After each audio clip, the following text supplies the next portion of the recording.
handful of presenters, a mass of microphones, and a whole load of talk. This is TigerTails Radio. And good evening, ladies and gentlemen, boys and girls, and welcome to all of the noise from outside.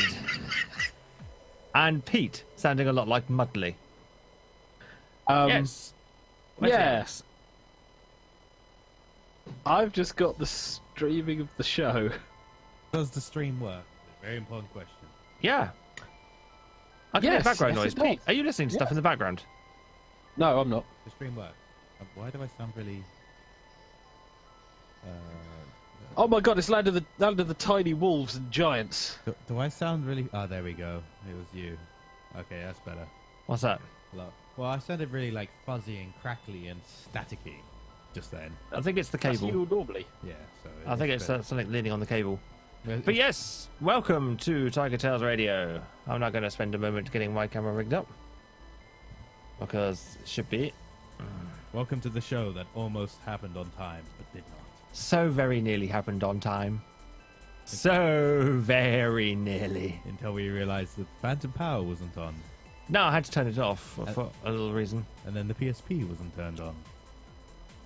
Now, And other things. yeah, it all went a bit tits up.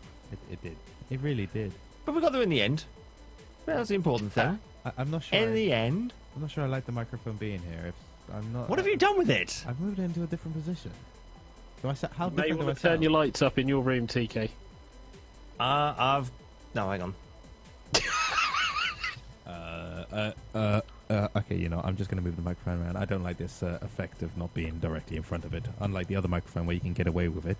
That's why Felix uses the other microphone.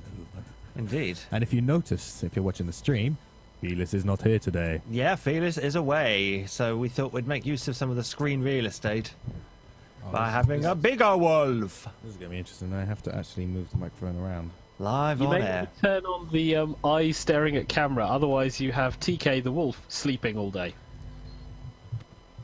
I've just muted Alex while he moves his microphone around. That worked. You're done. Yep, now I'm done. There we go. Unfortunately, my face is kind of covered up, but I look like a radio presenter now. Oh, you are the radio presenter. Radio presenter. Ta-da! So, It's weird. I swear face rig in the preview doesn't spend anywhere near as much time with its eyes shut as it does when you're actually watching the live feed. That's the weird thing. Yeah. so Well, out of the two that I was expecting, Huh? out of the two of them that normally are there, that I was expecting to not Yep. be there, The shirt twins.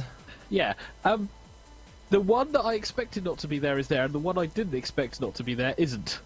Ah. why? So you are missing the Felis. I was expecting Felix to be there. I was expecting Angel not to be there for console-related reasons. No, I didn't arrive today. I phoned my girlfriend to make sure, and then I decided to stay here. Why does that sound wrong in my head? It didn't arrive today. I phoned my girlfriend to make sure.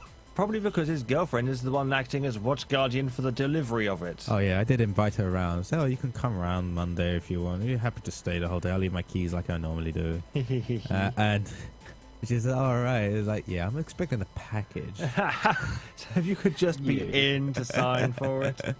Well, you don't have to sign for it, just as long as you're in, and so I know it's there. And so after, I haven't texted all day because I've been so busy at work. But yeah, as soon as I came around to TK's, I gave her a little phone call. I said, "Hi, how you doing? Oh, you had a good day? Oh, you had a bath? Oh, yeah, okay. Well, did anything arrive?" Oh, Oh dear, you are a bad, bad man. And you do it so well. Hey, she'd do the same to me. Or for you. To for me. you. For you. That is Important the wording. question. No, because for me, why would she make me watch over a package for her? It would be for her, not for me. I'm already doing it for me. She's doing it for you. They're all doing it for each other. It gets very confusing very quickly. You Yes, think? Yes. I know. Oh, So, dear. Mr. Xavier, I think it's time we've started the show attempted to be properly. So, good evening, ladies and gentlemen, boys and girls, and welcome to TigerTails Radio. I am your host, TK, and in the studio on the webcam, we have an Angel Duck song Hello, everybody. and disembodied voice coming from miles and miles away. We have a Xavier. Hello, everybody. And this is Season 8, Episode 25 of TigerTails Radio, broadcast live from our sunny little studio down here in the bottom half of nowhere. And if you want, you can leave comments in the show feed about whether or not Alex should wear a different colour shirt. I like now? this coloured shirt on Mondays. It's the nicest, comfortablest shirt I have. It's his Monday shirt. I don't want to go into work on a Monday with a tight shirt because I'm putting on weight anyway. I thought you were aiming to lose weight. I'm eating all the things, and every Was it time. that big tub of Ben and Jerry's you had before the show? Yeah, no. It's... Another one. Every time I try and lose weight, I do it for 2 weeks. I exercise quite well, and then I have a relapse. Oh, no. I don't know why. You know why? It's probably You're because... weak-willed. No, I'm not weak-willed. It's probably because I had a girlfriend, and it's like, as long as I don't... Oh, no, you didn't. Oh, he went there. As long as I'm not getting out of hand, it's not too bad. As long as I go to the gym every so often and keep my weight in check, it doesn't matter. So long as she doesn't find out that you said that live on air. She doesn't even know the name of the show I do. It's fine. That's fine, we can tell her. Let me just send a text. Hey, look, I'm live on the internet making fun of your boobies, he lied. No, Evie's Oh, not that's here. even worse. Evie makes fun of her boobies on air. Evie Yeah, goes, but that's Evie. Evie goes, swear, swear, swear, swear, swear. Oh, hi, Mummy's just texted to say she's listening. That was hilarious. Evie goes boobies, boobies, boobies, and then we go boobies, and she goes, no! Mine! How dare you? Oh, it is her prerogative. She's allowed. Yes, true. We need to get her back on the show. We haven't seen her in years down here. She's moving again. I know, she's moved. To Manchester. She's a Manchesterian now. Mancunian. Mancunian. Mancunian? So she's now a mank. You said that, not me. Yep. You are the one getting into trouble for that. It's not as if she's watching the live show or listening live. No, it's only as if she'll kill you later when she finds out. Yeah, eventually. Because people will timestamp that section and send her the podcast link. Oh. If you would, because then at least it means it's getting out there. We get more listeners, and then everyone can watch as she phones in. Yeah, and goes, I kill all of you! Ah, you bastards. Only with her northern voice as opposed to my no idea what the fuck voice that was. Yeah. Her northern, soon-to-be Mancunian voice. I wonder if she'll stay there long enough to actually get kind of the accent Lanky? lapse. Well, no, So, I so think- the northern accent will be overridden by Mancunian. Yeah. Well, unfortunately, we That's did not not a manage. thought we need. We did not manage to teach her the finer ways of The southern. accents. Yes. Didn't Dropping teach her your on H's. Dorset way. She was living down there, Dorset, and didn't learn a thing. Devon and Dorset and all that Hampshire way. I'm sure. On Plowmy Fields. You know, you can tell. It's when people at work go, wow, you've got a really strong Devonshire accent. And I go, yes, I was born in Exeter and I've lived in Hampshire. Yeah. And now I'm in Devon. You're screwed. Now you're in I've got to Devon. go with place. You're not in Devon. No, I was born in Devon. Yeah. I'm now in Dorset, and I was in Hampshire. You just said, now I'm in Devon. I know. And I was going, you're not. I know where you are, and it's not Devon. No, I know where I am, but to Devon be honest, knows how they sometimes make I it so creamy. Dear God. But enough about these shenanigans. Mr. Xavier, how has been thou'st week? My week has been mostly filled with work.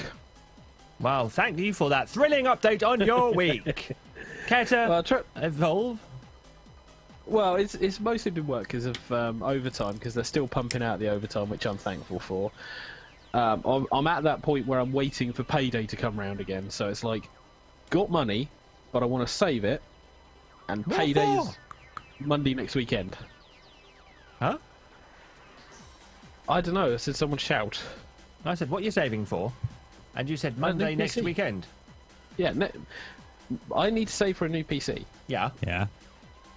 So I can't really spend the money I've got, but my money comes in Monday after this weekend. Oh, I see. Oh, you mean your payday? Yeah, payday. Makes a lot of sense now. Yeah. I hate it when it's like that, because it's like you have a weekend and then you're paid on Monday. And it's like, but I do stuff on the weekend. Mm-hmm.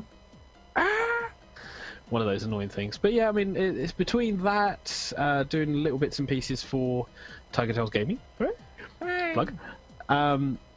And pretty much catching up on little bits and pieces in terms of telly and other stuff. It's been pretty good. The weather has been shite. Yes. The weather was quite... Today was lovely. Oh, today was awesome. After I got to work expecting it to be cold. I'm just trying to find out which head position is the list. It's not been that cold. It's been chilly in the mornings, and I can't believe that we have devolved into this sort of talk for radio. But I will roll with it because this is your segment. We're English. We moan about nothing. We moan about the weather everything. Constantly. We moan about how we can't predict the weather. We moan about how when we predict it, it isn't right because the weather's obviously against us. Pretty much. Then we will queue to make written complaints. Mm-hmm. But yeah, I've been bouncing around a little bit. I need to try and organise my time. I keep saying this, but I really do need to try and organise my time a bit better. Because otherwise I'm just sat doing not much in front of my laptop at the moment. Which is fun, but, you know, it's not always productive. I'm just looking at the IRC. Hello to people in IRC, by the way. Because, yeah. And Radko is in the channel going, hello, ladies and gentlemen, boys and girls, and welcome to an exciting episode of TigerTails IRC. Hello, IRC. Unfortunately, I do not have a device that will let me access IRC properly. I have my tablet, but it's not really that good. Yes, the blue globe clashing with the red shirt. Mm. If you are in IRC, feel free to leave comments on what colour shirt you want to see Angel Darksong in next week. If you tell me a colour of a shirt to wear, it gives me a reason to buy a shirt. Please. There you go. That's How a job for about IRC. darkish red? Pink. I'll get a white shirt and paint it darkish red with somebody's blood. What you could do is get a white shirt, and then we could try colorising it with the video filters. So it could be any colour you want. We could have it going disco throughout the night. That would be quite awesome. This is actually a shirt Felix gave me. One of his many maroon shirts. Yes, maroon's a lovely colour. It goes with lots of things. The Maroon Like Collection Felix's shirts. by Felis. Mr. TK, how has your week been? My week has been pretty reasonable. The working week just kind of went by as a working week does. It wasn't the best working week in the world because there was work involved. And the best working weeks are those that have as little work as possible involved. So, yeah, it was a reasonable week. The weekend was nice. Did some chillaxing with Pete on the weekend. And then on Sunday I managed to catch up on the Grand Prix. Text Robin to see if there was any roleplay shenanigans going on. Didn't get a reply until way later that there'd been a discussion going on. By which time I'd already kind of got into the shower and was all naked and stuff, and so decided that by the time it was about 8 o'clock by the time I got his message, so the phone said that it was sent at like 6:15. So fuck everything. I don't know what went wrong there. Yeah, this is the thing that I also had no idea what was happening, if there was anything going on, because I didn't get ticks from you, Pete. Sorry. So. No, that's fine. I mean, I just assumed, okay, is it on? I'll check. And then it's like, it's not your fault at all. Because I didn't show up what was I doing last week? Okay, he didn't tell us last week either. I found out on Saturday when he went home. All right. No, last week, I think I woke up it was the week I woke up at 5 o'clock, wasn't it? I think. Yeah, I text Really? you and then I never got a reply. Yeah, no, I was in a funny mood because I woke up at 5 o'clock and I was by myself for the first time in a week. It seems Sundays is the one day I get by myself at the moment, which is kind of And sad. isn't it the best thing? having alone time after a Yeah. whole week of being with people? Yeah. Yes, it's quite nice. It's just like I will sit here and I will do whatever. Nobody to tell me anything. I will do whatever I want. I mean, I enjoy Literally. I enjoy going out and doing Okay. things with my friends. It's fun, but at the same time, it's just nice to be like, okay, I can just think and it'll be quiet. You can recharge your batteries a little bit. Yes. So I Yeah. do apologise, Pete, that I didn't show up. Not this weekend, but the weekend before. No, that's okay. I mean, one of the things I'm trying to do is organise all my time, and I'm now realising at the point where I don't know if I can manage every weekend because I'm trying to organise everything so I can still see Julia, and I'm coming down from Bournemouth, so Yeah, I've got to make expensive. some decisions on my time management. That's the thing. Yeah, it's understandable. I still don't see why we can't do roleplay over Google Hangouts. Then you tried over Skype at one time, I believe, and it just did not work. Yeah, that's because everyone was in one room except for one person. Yeah, that If was the everybody issue. was at home, then Google Hangout would bounce between the people, so the person speaking would be on the camera. Yeah, if you're interested in it, there's Polices on G Plus that will allow you just to watch online games. It's fantastic. I reckon we need to embrace the technological age because we've all got reasonable internet. So why not? Well, I'm getting to the point where like I said, I'm having to make decisions over my time management, so I'll see how it goes. But anyway, Mr. Maroon, how has your week been? My week has been very busy, work-wise.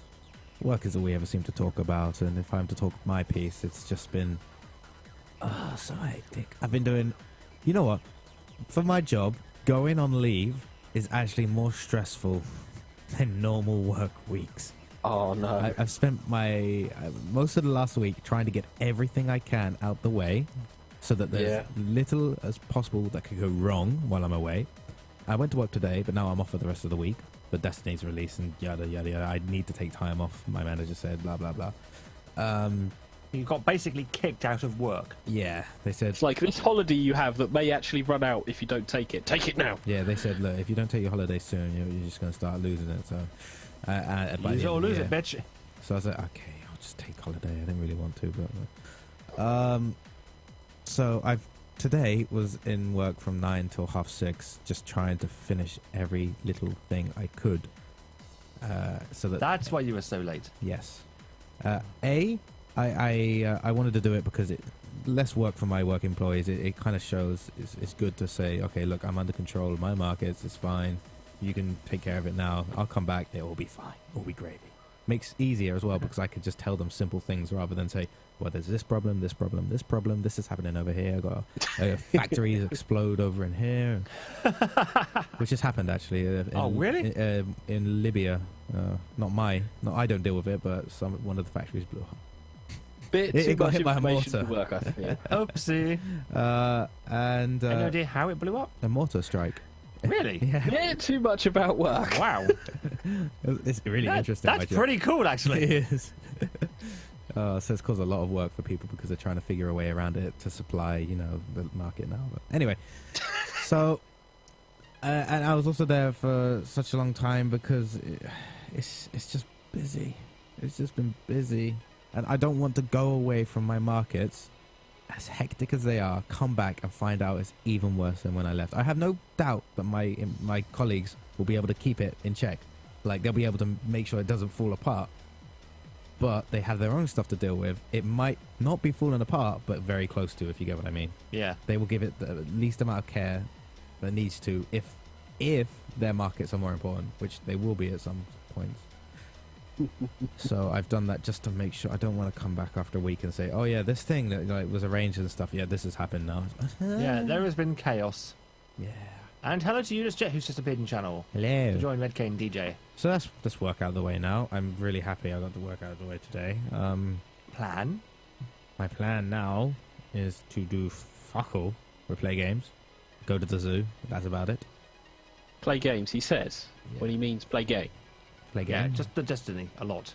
The rest of my week, I've played Munchkin. I introduced my friends to Munchkin. I've been introducing them slowly to build deck building board games and actual board games. Because Munchkin is good, yeah. Munchkin is very fun. So you've now introduced them to the game that will destroy friendships and relationships. No, I Okay, haven't right. introduced them to Settlers of Catan yet.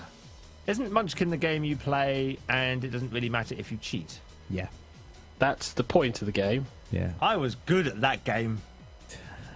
I But remember. like Cluedo, it's one of those games where you go, that's going to cause issues. So we all had fun during that, and it got like a lot of dickbaggery in the end. And we didn't intend the game to run till 12:30 in the morning, but it did. just did. It does. Yeah. It's Munchkin. It runs away from you. We were playing at my friend's restaurant, so we were just like drinking and everything. It was pretty fun. And yeah, so You were playing Munchkin in a restaurant? Yeah, my friend's restaurant. Sweet. It's pretty good. You should play Cards Against Humanity there.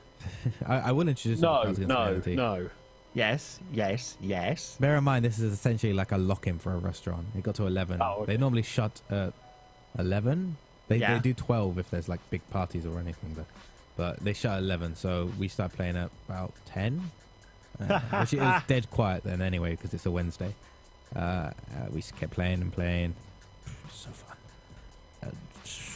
What else have I been doing? Not much else than that other than cleaning up around the house. Housework. Housework. Made some carrot cake. Nice. Got back into baking. That's good. Hence the not losing weight. Yeah, that as well, unfortunately. But hey, my girlfriend wanted to learn, so. So you decided you would be the teacher. Yes. And she would be the student. And then afterwards, she wanted to fry an egg, and I said, "I'm sorry, I can't be, I can't be bothered to cook right now, because it was like quite late." And I said, "And I don't trust you to fry an egg in my house." Oh, Really? She can't. Bless her cotton socks. She can't cook at all. Really. How do you fuck up frying an egg? I didn't want to give her the opportunity. You lightly grease a frying pan, you add heat, and then you crack an egg in it. Okay. The first time I gave her a grater, she grated like a large bit of a thumb. So I said, "Okay, you're not doing that sort of stuff anymore." When she was like making a salad by herself and I was just watching, she was slicing in such a way that she almost cut her thumb a couple of times. I had to scream at her. I was like, "Stop cutting like that," because I have sharp knives. And You know that glove you gave me? Yeah, she. Do you want it back? Because, I'm willing to part with it. It sounds like her need is greater than mine. I'd probably feel a lot safer with her around with her, but she's just not good at cooking. She can do basics, which is like the standard for most people my age. so for those people who are interested in the future, if ever Angel Dogsong is single, going out with him, don't cook because he'll critique you. Oh, Or yeah. at least, if you do cook, make sure you can cook. Therefore, you're not a danger to yourself and others in the kitchen. Whereupon you can make Angel Dogsong fat. I don't care if you like actually just can't cook, just as long as you are safe when you cannot cook. But unfortunately, cannot cook and being safe usually don't go together. Can't cook, dangerous in kitchen. I can see it on TV now. Ainsley Harriet being stabbed up. Accidentally by some woman with a knife. I was chopping the carrot. It's only a pizza car. I didn't think it could go so deep. It's a cake slice! And what a slice it made out of my hand! Oh, I'm so glad that your girlfriend does not actually watch the show. There's a reason why I haven't told her what the show is. I go around my friends. I do radio on Mondays. That's all you really need to know about me on a Monday. It's like, okay, yeah, cool. And DJ keeps asking, what was the thing that blew up? Oh, it was a factory in Libya. It was a factory owned by not our company but another company, but we supplied to that factory. So they then can't make their goods, so we have to supply their goods because it's like basically we're trying to keep the customer happy. Makes sense. But Libya is Yes. North Africa. I don't deal with North Africa. I deal with West African countries. So I deal with Ebola. Oh, wonderful. Right, so to clarify, he deals with cigarettes. He does not deal with third world armed forces. He deals with cigarettes. That would be so cool. What do you think is paying for these third world armed forces? Yep.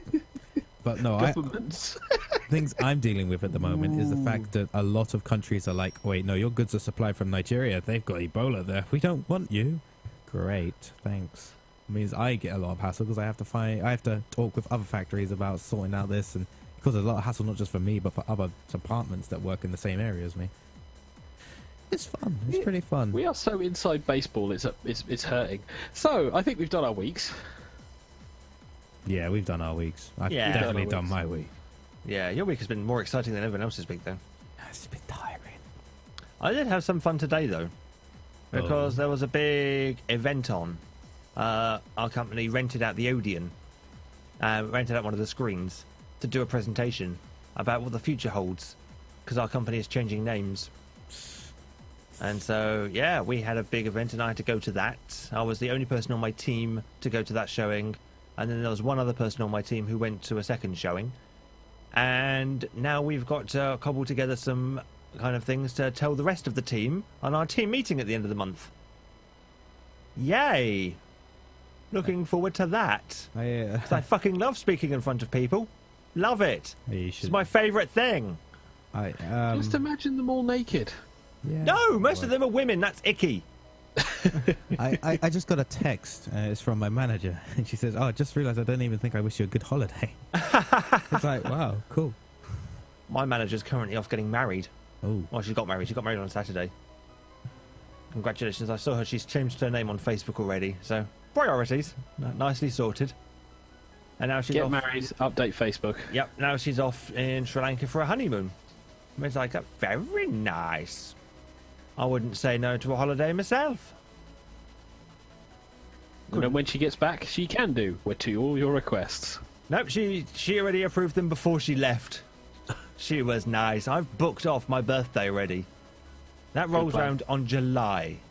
You have to book July off now, otherwise you won't get it. Yeah. This is almost as bad as places that have started selling mince pies already.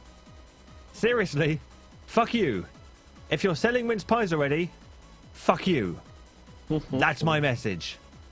At least let things like Halloween, bonfire night, I mean even the end of September, let that happen first. And then you can start selling Christmas stuff. Or is that just too much to ask? Yes, it is. So, gaming news? Oh, very well, just for you. Now it's time for the latest gossip from the Silicon Grid. This is the gaming news. I'm not sure you deserve it, though. So, what has been happening in the wonderful world of video games this week? Aside from people making blog posts that are 8 million words long and fucking unedited before publishing.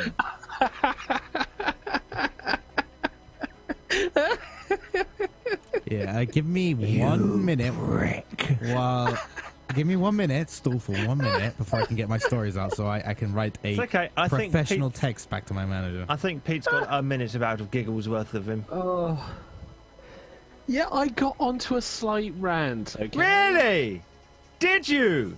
I would never have spotted. Well, we didn't really. I didn't pick up on it last week. Only because we barely wouldn't let mentioned you. bits and pieces of it. Yeah, for good reason. Yeah, mostly because it is a lot of twaffle about it. But then I sat down because I was like looking at my stuff and it was coming up in my feeds, and I'm sat there going, I've not really got a clue about this. I'll look into it. Why? Why would you do that? That was 2 hours of my life gone, by the way. Yeah. And I got annoyed, and I felt I had to say something. Otherwise, the show would overrun. It did anyway. We talked about Doctor Who. Yeah, well, Doctor Who is Doctor Who, but talking about the rubbish that's been going on with Gamergate, now Gamer Ethics, by the way. Let's steer away from this because it's gotten into a bit of a until somebody can make comprehension of what the hell is going on. Well, I did see one thing happen. Do you know all the video game journalists would start then just calling gamers like bigots and racists and things, and trying to hide behind women and LGBT people and all that? The idiots, yep. All the LGBT and the women and that have now started up a new hashtag called Not Your Shield. Yeah, I saw that. And we were like, how about fuck you, journalists? I believe it was actually started by a black indie developer. I can't remember his name, but yeah, so... Well, there's been a couple of them. The most ridiculous thing was when Gamergate got taken by Al Jazeera News, and they got linked with breaking the whole West, breaking gamers and how they should be destroyed by Al Jazeera. Yeah, I remember. I can't remember here the name of the reporter, but I've got his tweets, and it's like this guy really. He compared. I believe it's the same one who compared gamers to the ISIS. Yes, oh, really? ISIS. Yeah. What a genius. Some of the shit. I actually read these articles to see what people were complaining about, and I can see why they're complaining about it. So, you know, I got on a rant, but the biggest problem was my rant was about the fact that there was the blowover with Depression Quest and the female gamer in regards to that. That's Facebook drama, because that would have blown over. But it's the fact that there's been the flag wavers behind the idea of that feminist gamers or whatever it is, the let's look at feminism background characters. Because that was a kickstarted program by Vlev, who's been named Game Dev Ambassador. Yeah. And I was at work when I started doing this, so I read the transcript. I couldn't watch the YouTube, I had to read the transcript. Yeah. And when you read the transcript, you really see that there is nothing there except sensationalism of the clips. Yep. And I just got so pissed, because it's like, you're flag waving over the premise that you've got an idea and taking bits and pieces of things to make your idea sound legitimate. Yeah, they can get into a whole big discussion about this, because I remember when her video first hit, the first one, and it went boom. And I it's fine if she wants to make that series, but she didn't need a Kickstarter for it. Equipment didn't improve. She disappeared for 6 months, did nothing. And yeah, basically, we could go on for that, but I don't want to go on about this sort of stuff because this is gaming news, and we've briefed over Gamergate right now. So if you are interested in reading more or listening more about this, you can check out on TigerTailsGaming.co.uk, I believe. Yep. And Xavier, Alex can remember the URLs. Yeah, Xavier has written up a little article about it. No, he hasn't. He's written up a fucking big one, 2,800 odd words. Okay, he's written an article, right, about it. If you wish, editorial, a blog post, whatever you want to call it. If you wish to read about it, read it on there. You can also go to more reputable gaming websites such as was it Rock Paper Shotgun? No, that's a blogging No, that website. one's just as even bad. To be honest, do Silicon Era. search under Gamergate. Do a search under. Look on Know Your various- Meme. They've actually got a fairly wide, comprehensive coverage of it. Yeah, and look for any of the websites that they recommend for the Gamergate, because they will be more. They will still have bias, but they will be more. They're not as biased and blogger as Yeah, the there was a main ones. 5-part video series on YouTube someone's done. I can't remember the name of him now. But he was basically just detailing some of the background behind the Anita Serkis and Zoe Quinn episode. He called it the Quinspiracy. And it basically goes into the history of what kicked off a lot of Gamergate and how it's affected and things. And I think I saw that on Know Your Meme, so for fairly comprehensive coverage. I would start there and then work out. Well, yeah, you can find it because there was stuff that actually broke down the 10 things you didn't know about Gamergate, and it actually broke down a lot of the information that helped me go through the articles, because initially you get angry and then you read this stuff and you realise, well, yeah, that's the points that they should be making, but we'll briefly move forward from that, because apparently the FBI is taking interest on the online attacks. I'm not the surprised. IGDA executive editor met with the Bureau in July. Ooh. Yeah, so you remember that group of people who were taking signatures and saying they were helping developers? They've apparently been talking to the FBI before this kicked off. Okay, so if we move on from Gamergate now, completely. What about the fappening? Lastly, 1,300 developers sign open letter against hateful, harassing speech. Yeah, Okay. No more Gamergate, please. Just no more hate. On to the fappening! Right, the fappening, yes, okay. So a game's coming out then, isn't it? Square Enix recruiting staff for a new studio that will focus on console RPGs. This is interesting. This is like Square Enix, who have been doing terribly in recent years. Like, their profits have just disappeared and they're just net losses constantly. Their projects have failed, like Final Fantasy 14, and they've had other things such as Hitman. Was it Hitman? Well, anything by Eidos really coming out. Hitman's niche. No, but the thing is, it wasn't Hitman, which is what got people who... It's a niche game as well, and it didn't appeal to the core market. They completely changed the formula, and it didn't work. Well, similar with Tomb Raider, because Tomb Raider was the same thing. And we talked about this before, that now Square Enix have basically said, okay, we're going to basically let the guys do more of what they want to do. We won't have as much input into it, and we'll try and make these games like the classics that they were, which is cool. But it seems that now they've been hiring for this new RPG studio.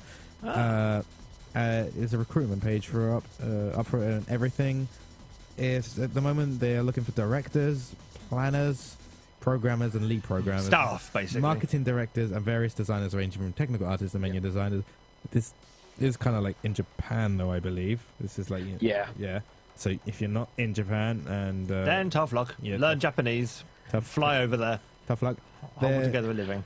It's followed. This message followed by information stating they're currently recruiting core staff members for. It's a brand new studio, so it's not like a team from a different studio. It's a brand new studio that they're going to be doing for RPGs for consoles. However, they haven't said home consoles or handheld consoles. Or, I imagine it's not going to be mobile because Square Enix basically is a mobile company themselves. I think the thing that keeps them afloat is their mobile games that do so And well. Kingdom Hearts hype. Yeah. Oh yeah, but they've also, following that, mentioned that they're going to be later this month during the Tokyo Game Show, hold a press conference about their mysterious cloud project Flare, which was first announced apparently November 2013, and it's going to be their technological breakthrough in cloud gaming. Conference is the 19th of September, and there's not a huge amount of details yet at all. But I don't know what they're going to do. Would it be something like PlayStation Now? Is it going to be a multi-platform gaming platform? Don't know. No idea. Did you see BBC Click recently? Not recently. Why? They had a thing on it about the previous game show thing that's just gone on. And I saw a little bit of a Sony thing going on. The Yeah. PlayStation app now, or at least will, allow for remote play with your PS4. So if you don't have a Vita, you can use your PS4, remote play to your mobile phone, and use that as the screen instead. So you can play your PS4 games on your phone. Yeah, I've seen a lot about that, and there's been a lot of comments about how it seems they're taking functions that the Vita has away from the Vita and jumping it on other tech that is out there. I'm not saying it's taken it away from the Vita. The Vita can still do it. It's just not everybody owns a Vita. And they want Yeah. to make owning a PS4 as attractive as possible. So second yeah, screening it with a device that you already own would be quite a tasty option for some people. But it does kind of put the Vita out to die when you could get a telly that does what the Vita does, you can get a mobile phone that does what the Vita does, you can get a tablet that does what the Vita does. You can get a little mini Vita that does what the Vita does to plug into your telly. Yeah. Which is, I want one. I want one for just video capturing all my PSP games. It's like, Soul Calibur Broken Destiny, video capture, because that was a very good Soul Calibur. Yes. Alright. So, especially when playing it against Alex. It's like, hey Alex, look, I'm beating you up with Santa Claus. Talking about beating people up, Street Fighter 4 devs are now recruiting for a new fighting game, the mystery title from Yoshinori Ono and Company. Street Fighter 5! Possibly. But this is a job listing on Japanese site Imagica Digitalscape, so again, Japan only. The studio has co-developed Street Fighter 4 alongside Capcom. The job listing link doesn't reveal any information on the title in development other than it's a next-generation fighting game with the aim of meeting lofty expectations of modern fighting game fans. So, yeah, potentially Street Fighter 5 next-gen. Who knows? They've already announced that Street Fighter 5 is being done, but it's not being done by the Japanese team. So I think it might be Vancouver. So Really? Capcom Vancouver, because that's where Ono previously was, and that's where I believe Oh. Street Fighter 4 was developed. Oh, there you go. I believe this. I can't remember if it's exact. I know that Ono worked at Capcom Vancouver though. Something that was not known to myself is now known to myself. Anyway, I got a few headliney things here. I'll just slap Go on then. out the way. Okay, if you buy Destiny, seeing as it's Destiny week, Yeah, Alex. if you buy Destiny on any current gen console, sorry, Digital only. digital only, yes. So if you buy it on a PlayStation 3 and on Xbox 360, you get the copy of the digital on PlayStation 4 and or Xbox One as well. So if you buy PlayStation 3, you get PlayStation 4. It's a limited time. It's cross-buy, basically. Yes, it's an incentive that if You're buying the PS3 version, then? me. Yeah. No, You mean the 60 quid version as opposed to the 60 quid version? I'm not buying. No, I'm paying 45 quid for mine. Get Oh, you're not going digital then? No. I'll get a hard 60 copy. quid digital. Yeah, Practically. stupid. Digital prices still need to be sorted out. How about fuck that? However, it's if you're going to buy a PS4, it's actually worth it because instead of buying Destiny for PS3 and then buying Destiny for PS4, if you buy it digital now, you then get it for free on PlayStation 4, which is essentially you're paying £30 for the game each time, which is cheaper than if you were to buy the game £40 each time. Or £45. Or Yeah. the limited bundle, which apparently is being released on PlayStation 4. Yeah. Or the offer that Xbox One is doing, which is new Xbox One with any game. Yep, any game. Please buy it. Well, to be honest, it will get people to buy it, seeing as apparently the advertising tie-up for Destiny has been tied up for Sony only. Right. That's the bullshit that was happening with the Xbox ads with the perfume. They couldn't get the rights to advertise it. We have the lead narrative designer from 2K Games is leaving. He's leaving game development, not just leaving 2K Games. He worked on Spec Ops: The Line as the last thing I believe he did, and he said, "I will still be working in games, but in the background." He tweeted it: "After 9 years of working at 2K Games, I'm sad to announce that today is my last day. I'm not leaving games, but I'm leaving AAA. Not because I don't love it, I totally do, but I just want to try something new." And it's what's he doing currently? He's going to do books, I believe. Really? He's going on to Nice. more novel-based things. Throw some novellas my way, sir. Let me have a picture of the English, yeah? Yeah. And Anything else headliney? yeah, one quick headliney thing. Mama Helmer tapped for Sony's Shadow of the Colossus movie. So currently we have, because obviously, you know, the thing with games, making them into movies, and Shadow of the Colossus has been up in the air for a while, but they got the script. Pleasure. Yeah, Thank you. the script writer is by HANA script writer Seth Lockhead, and they've now brought in the guy who done Mama. I don't actually remember this movie. It's Mama. There's an article out there that you can find, although I don't know how the heck they do a movie, because it's like you're a silent protagonist whose love interest is unconscious, and you're riding around with your horse facing down very large things that take hours to climb and kill. Yeah. But it seems that the movie he did direct, it was a hit. It budgeted for 15 million and brought back 100% of that. Nice. So yeah, it got 150 million worldwide. So yeah, okay. There's the film. They're actually still going for it. It just, God knows what's going to be like. And one last headlining thing is that Sunset Overdrive was the main reason that Insomniac has made Sunset Overdrive is because they wanted on their this is what they say, they wanted a change from Bleak Worlds, the Bleak Worlds that they had for, you know, Gotcha. like Spyro the Dragon and Ratchet and Clank. However, I would like to elaborate on this, is that it's not really well known, but it has been said by Insomniac, and not officially, that the reason they had gone over to Xbox One exclusive, and the reason that they're choosing this game, is because they wanted an IP for themselves. Whereas every other IP they own, Ratchet and Clank, Spider Dragon, Is somebody else's. Resistance, because they release on Sony's console, Sony then say, yeah, we own the IP. So they wanted their own IP, and that's why Sunset Overdrive is on Xbox One. So kind of don't believe them, because I do think it's more realistic that they actually, the part of the deal that they got for going with Xbox One is that they get to keep the IP, because Xbox are like, oh yeah, okay, we get one of like Sony's exclusives to come to our console. Sure, why not? So take it as you will. Well, I've got a bit of news that will please TK. Ooh.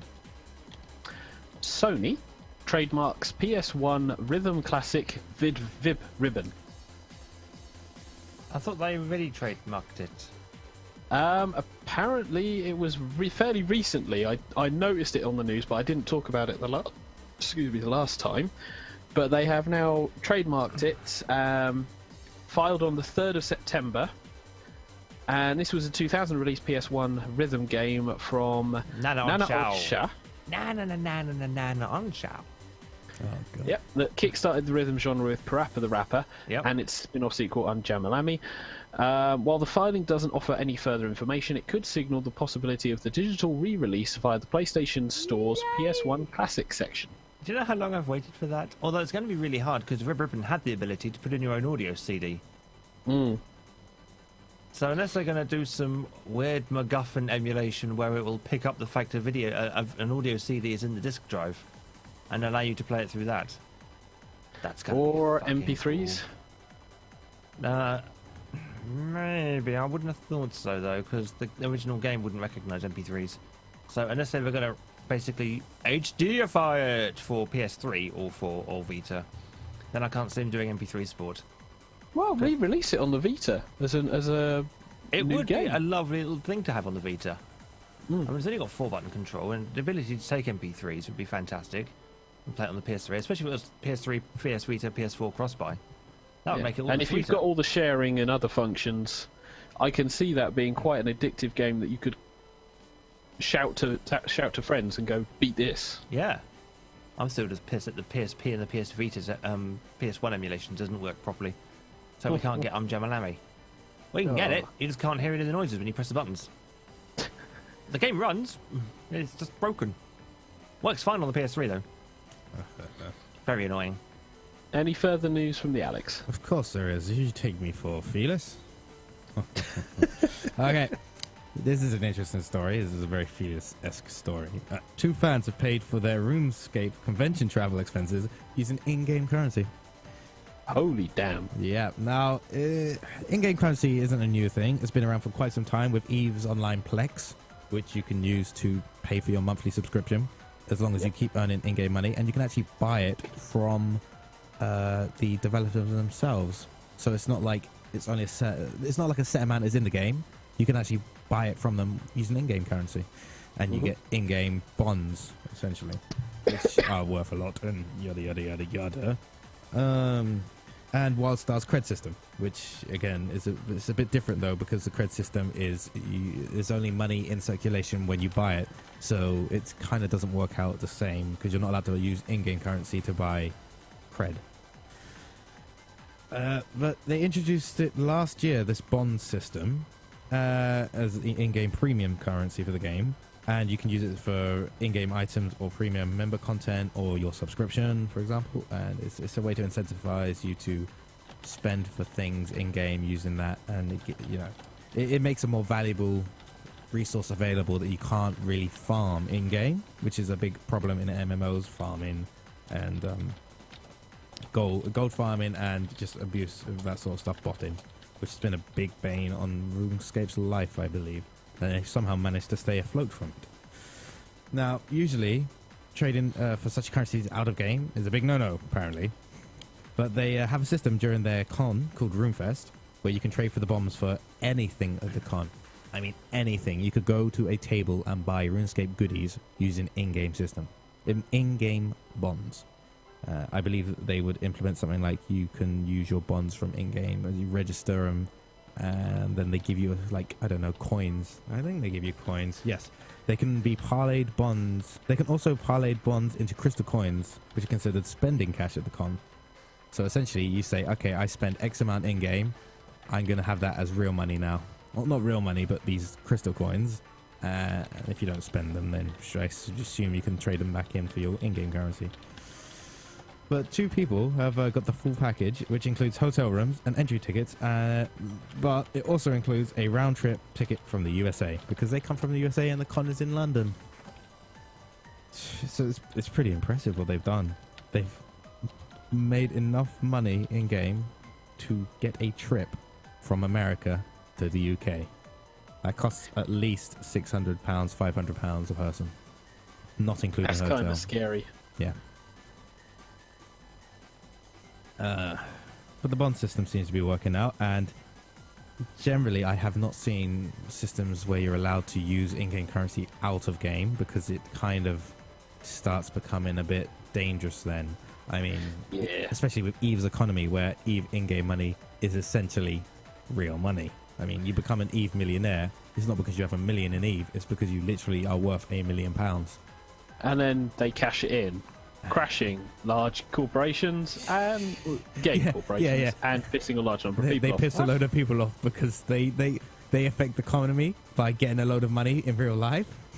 So in game, it fucks over people like it would in real life. Kind of scary. I actually saw an episode of one of the gaming things I watch, and it was actually talking about kind of microeconomies and some of the world kind of, well, I don't say the world leaders and things, but a lot of the kind of important economics peoples are actually using World of Warcraft and the way it handles its economy as a way for basically a test bed for real world theories. Really? And they will actually have banks of players designed to affect the World of Warcraft economy in a certain way, just to see what happens and how the players react to it. And Makes sense. That's actually really kind of awesome. Yeah, because essentially it is an economy. Yeah, it is a microeconomy. It's not going to have kind of groundbreaking consequences if it all goes fucking ugly, like it would in the real world. But it's an interesting hotbed because they're using real players who are managing, in their mind, real assets, even though it's in-game assets, and it is an economy. And so it is a nice little hotbed testing ground for economists even, Words. to test out theories and etc. Yeah, moving on then. Yep. You want to go for a story or should I go for another one? I'll go for one and then you go for one. Oh, cool. Sharing is Okay. caring. Sega blames Gearbox for misleading Aliens Colonial Marines marketing. Oh, here we go. Yeah. Still on So- that. Still on that, the lawsuit was launched back in May 2013. Sega recently agreed to settle, offering to pay out $1.25 million to clear it from further litigation.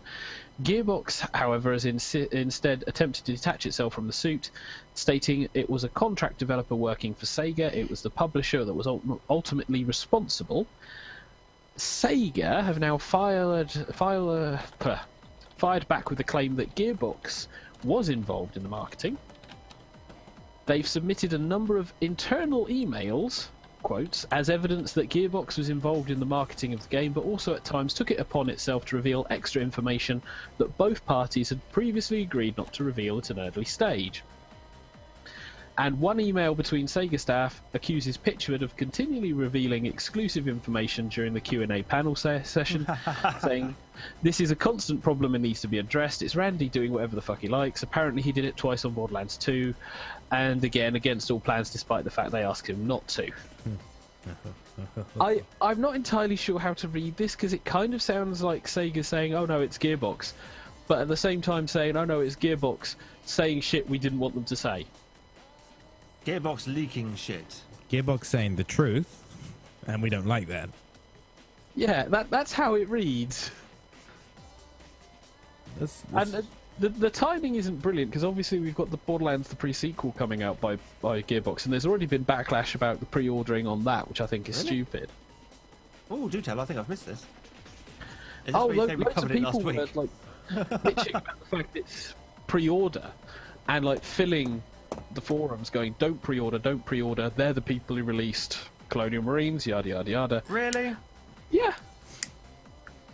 And I sat there and went, but we've seen footage that looks like the game that we've played from a company that's released 2 games that works well. I don't know. And it's like, oh. It's essentially the same game engine, so it can't be worse. Literally, it cannot be worse. Yeah. And Gearbox are a good company, to be honest. So Yeah, and we've raked the coals over the whole Aliens Colonial Marine stuff, and I think they did a damn good job as they could to try and get that game out. It's just I don't think they had the time to get everything that Sega wanted out. yeah, it comes down to being pressured to get it out by a certain release date, no matter what. Especially if you remember all the drive, because the demos were coming out within a short time of the actual game release, and it wasn't that long, especially considering they had other projects going on at the same time. Yeah. Anyway, Alex, news. More news. I shall give you more news for your delight, listeners. This irks me a little bit. ESPN president says esports is not a sport. It seems Hold that on, they. how does that irk you?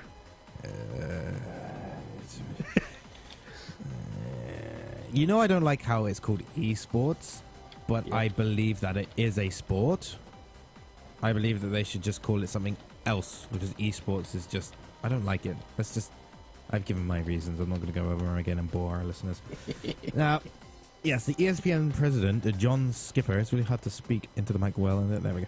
John Skipper doesn't consider esports as a sport, as he's mentioned on a conference on Thursday. He categorizes it as competition. He says, it's not a sport, it's a competition. Chess is a competition. Checkers is a competition. You just compared to games such as Dota 2, the international, with a $10 million prize pot, to chess. To checkers. To checkers. Yeah. To checkers, yeah. To chess, I'd be... Not only that, right? Chess is a The fun United sport. States government, as we have covered before, is saying League of Legends players, they are sports. They are professional athletes now, right? Which, if you remember, you covered that, Pete. Yep. Yep.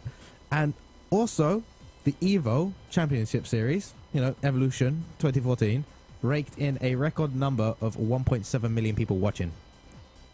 How is this not essentially a sport? It is. And for someone like the ESPN guy, who his excuse is just terrible. When prompted about his opinion on Amazon's impending 1 billion buyout of live streaming service Twitch, he's like, mostly I'm interested in doing real sports. He's like, but it earns as much money as your real sports does nowadays, to be honest. You think the money that you can make out of game tournaments, out of streaming, out of advertising, blah blah blah, Yep. it is the same. It is getting to the same level. It's not the same right now, but it will be, and you can tell it will be. The growth of it in the past 5 years alone is ridiculous. The last international was, I think it was 4 million or something like that, and then to this year has doubled. Oh, it's gone over double. So this is just stupid old men in their old ways. And that's an opinion. My unbiased opinion would be that he's not adapting to what modern age will call sports. That's reinforcing your biased opinion that he's a doddery old man. Well, my biased opinion is a bit more aggressive, but my unbiased opinion is that while he's not completely wrong, because he said he's interested in doing real sports, it is fast becoming that esports is going to be considered a real sport. If you get sponsored to do something like competition-wise, that's when it starts becoming like a sport, because you sponsor teams, you sponsor advertising for things, you sponsor advertising for a venue, right? So You sponsor chess players. you don't sponsor chess players unless I you're don't know. Speak to Gary Kasparov. See what kind of sponsorship deals he gets. he probably doesn't get like the same sort of treatment. And this is the main thing that actually makes it into sports, is that the treatment they're getting is very sports-like, especially in America. And I don't like this in America, but the way that they blow a big deal about it, have all these big events, the way the commentary is done in League of Legends, for example, when they have big events, it's very sports-like, and it is definitely on its way to becoming a proper sport. That's the word, isn't it? Though it's an event. It's not a game anymore. It's an event. Yeah, and when it goes away from people who will go to a chess tournament because they understand the game, they want to know a lot about it, and you will only ever find people at a chess tournament who are proper into chess. You go and watch sports, or you go and watch anything like that, it's more about the personalities, it's more about the event, not the actual sport. You don't need to know about the sport to be interested in it. Yeah. And that's what it mainly separates it. Whereas to find chess enjoyable, you actually do need to know about chess. Oh god, yeah. So Having tried to play it, yes. I think he's wrong. I was in the chess club at Testwood. That was hilarious. I respect his opinion, but he is completely wrong. Yeah. Nice. So there we go. Bit of a headline then. PopCap's last remaining co-founder leaves EA, and this is John Vecchi. and his departure means that all three co-founders have now left the studio. That's the PopCap Games co-founders. He stated that he wants to spend time working with his environmental news non-profit organisation, taking non-violent workshops, furthering some of the things he's learned from being part of the Quaker community. What? While he explores peace... Wait, just go back. He's a Quaker. He's a Quaker. I thought they'd died out. No. Who do you think supplies our oats?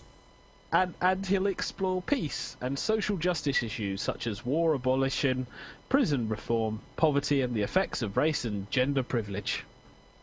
He's a Quaker. I can't get over that. I read that and I kind of realised that would be the one bit of that article that you pick up on. Wow. All I said is wow. Have you got anything left to finish on, Alex? No, I'm spent. Okay, well I've got one last thing to finish on, and this is the FPS genre. This is an article from an interview with John Romero, who says the industry has barely scratched the surface of the FPS genre.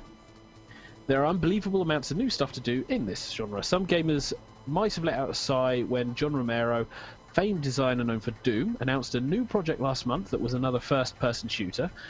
But interview, without giving away details, claims the FPS genre is far from being tapped out. In fact, he argues we've only barely scratched the surface. He points out various examples.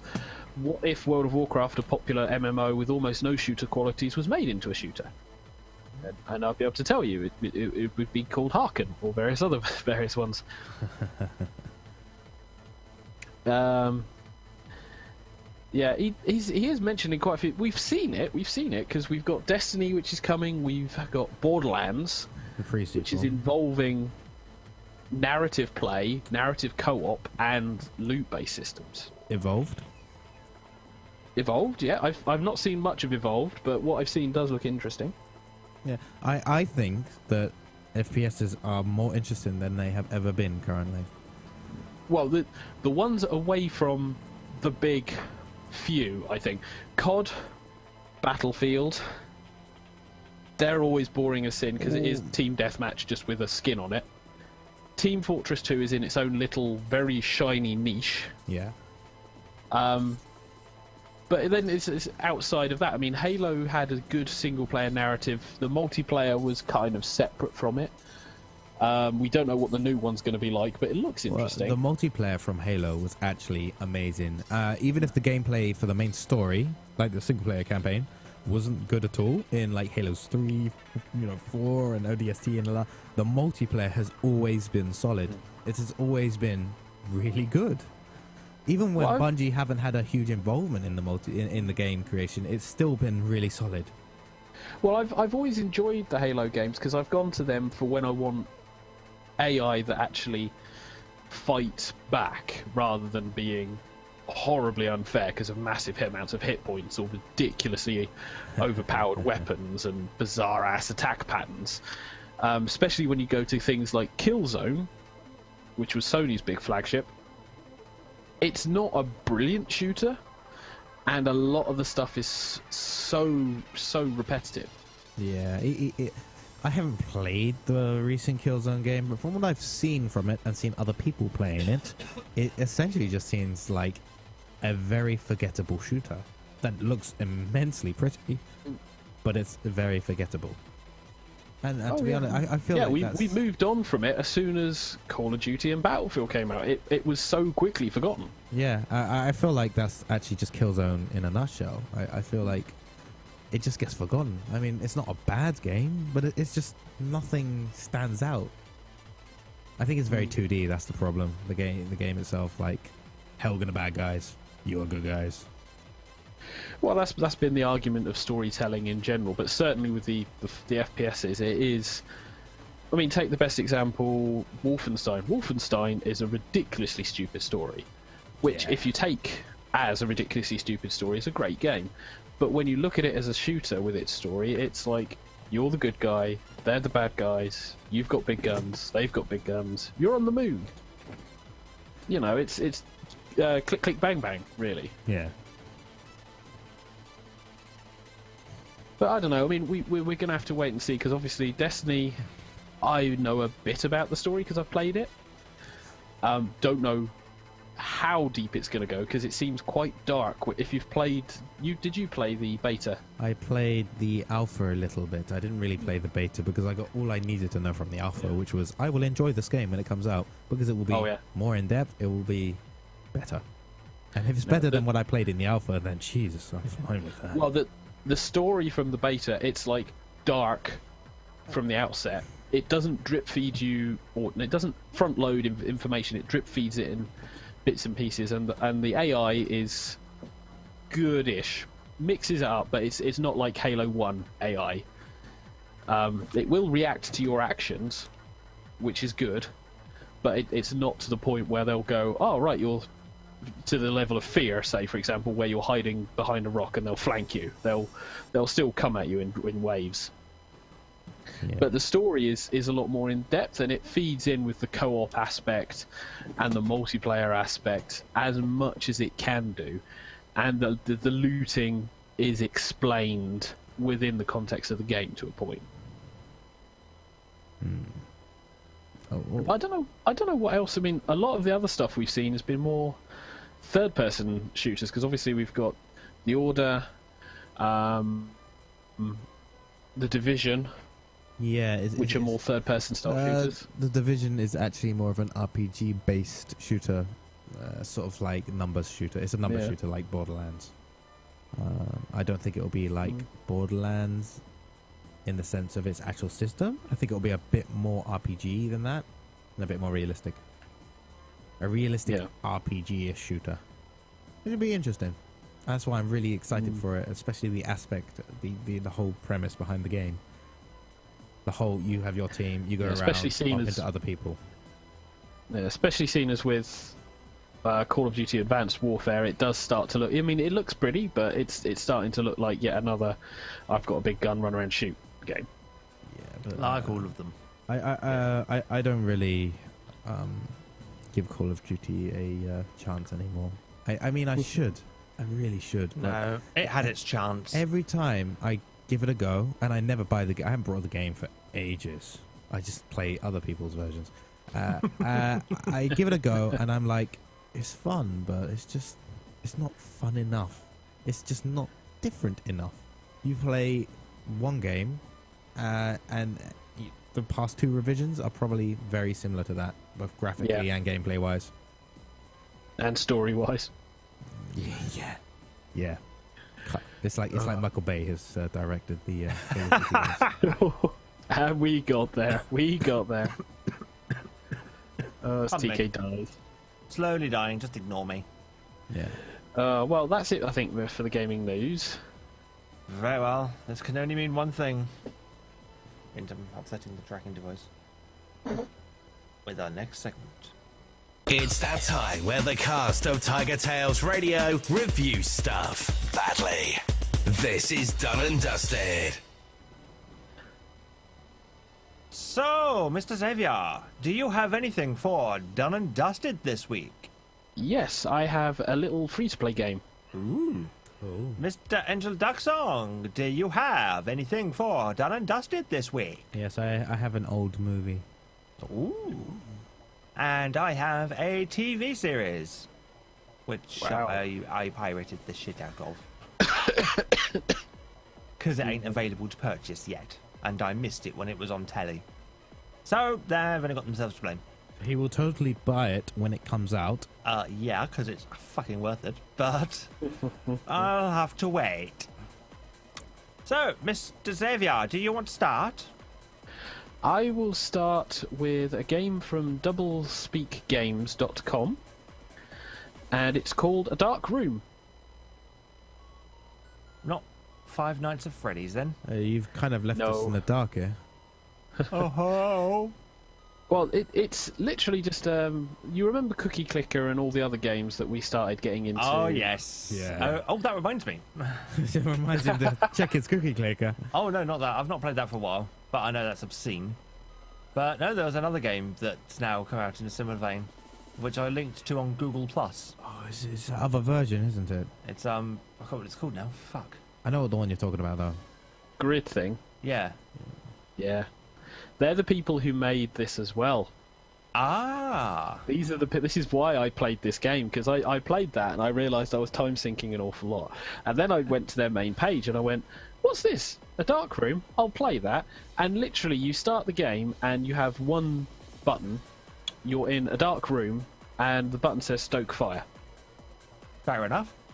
So you start stoking the fire. Yep.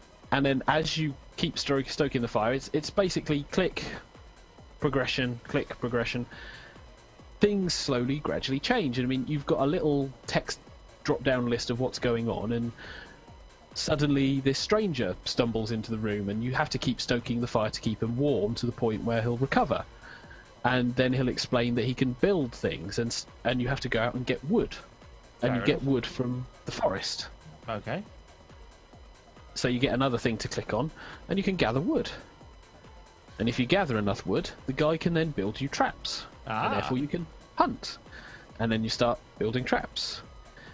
And then he goes, I can build a hut. So you build a hut, and suddenly random people start piling in. And then you find you've built yourself a village.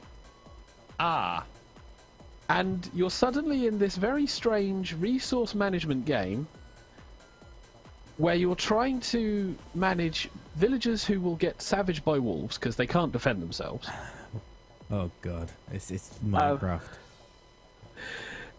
Baiting traps to get more stuff, hunting for fur and meat, mining, tanning, trapping. I mean, you gradually build on stoking the fire, which you still have to do. Yeah.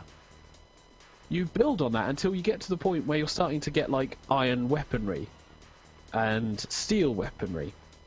And eventually you build yourself a compass, so that way you can leave the village and explore this very large map.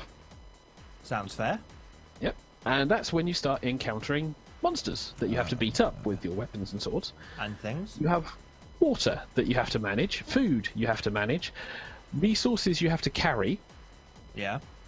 And you explore out to find this, like the iron mine, and you have to go through the caves with your torches and everything to get through there. And it's this really interesting ASCII thing that's suddenly built on top of what was a button click game, what was a resource management game, and you gradually build up upon layer, because you can get traders and random people who go, hey, we'll sell you this stuff for discount prices.